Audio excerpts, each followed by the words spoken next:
In this video, I would like to explain SCD mass geometry question.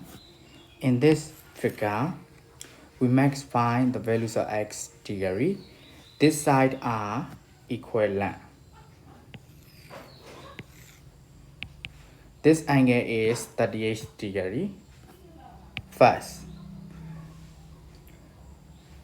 this angle and 38 degree are equal because it is an alternate interior angle theorem. So this angle is 38 degree.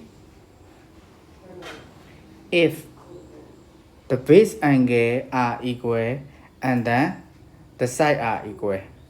If and only if the sides are equal, the two sides are equal, and then the two base angle are equal. So this angle is x degree.